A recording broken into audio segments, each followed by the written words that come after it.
of all, I would like to thank the organization for giving this opportunity and a privilege to be interviewed. And my name is Jehan Sampao-Hassiman, and currently I'm the presiding judge of the Family Court in Pasay City.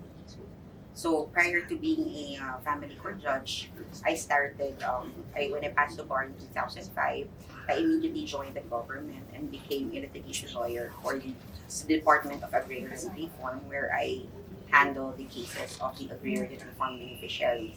And after that, I transferred to the Supreme Court to work as a in the program management office, where we handle the foreign assisted projects, particularly the USAID.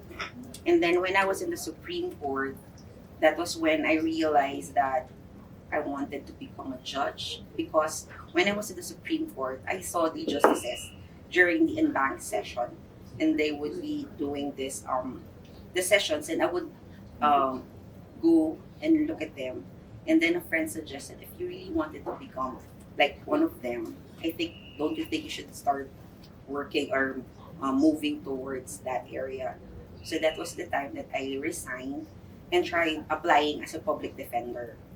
So when I applied for the public attorney's office, after 5 years there, I transferred to the prosecution. So I was a public prosecutor for 5 years, and then in 2018, I was appointed as a family court judge.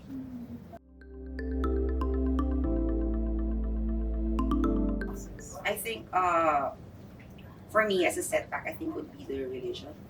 From coming from being a Muslim, especially in a Catholic dominated or a majority it's a Catholic country, so it's quite difficult. So especially when you are applying here in Metro Manila, especially as a lawyer without any like experience, and then they see that you're wearing a veil, so it's like a double whammy for me. So they would I remember one experience when I was applying for a law firm, and then one of the partners there saw me wearing my veil or hijab. And then I remember, distinctly remember the saying that, do you think you could work or appear in court wearing that?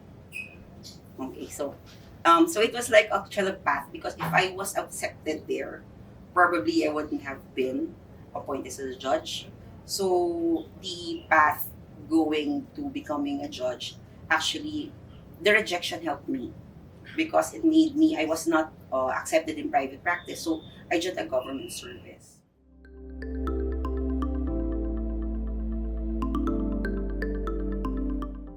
would like to see more representation, because although there are already a lot of like Muslim judges and even Muslim women who are heads of various agencies, um, we some people think that we're still an exception, because majority when they see a Muslim like a woman, the first thing that would come to mind is that we're uneducated, backwards, and sorry, something like that.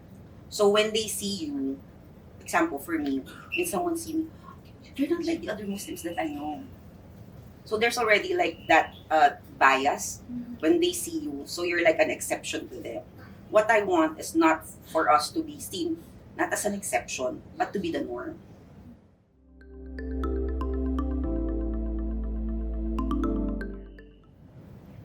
It's good to be part of a women organization wherein women help each other women to move forward and to go up the ranks. Because this even with example, without the PWJA and without this activity, there will be no platform to share and tell our story. And with the help of the organization, this would it helps other the voices to be heard. So being a member of the organization is very beneficial.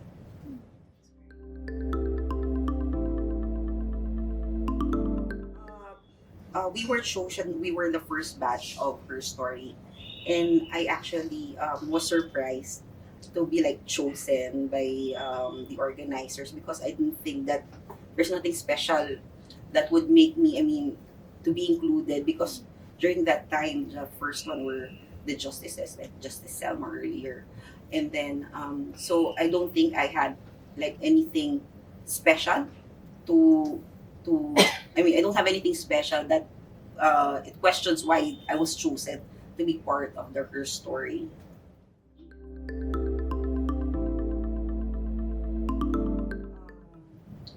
It would be nice to be able to pave the way, to see other Muslim judges to be appointed, not just only in Mindanao but also in the main capital, like in the NCR.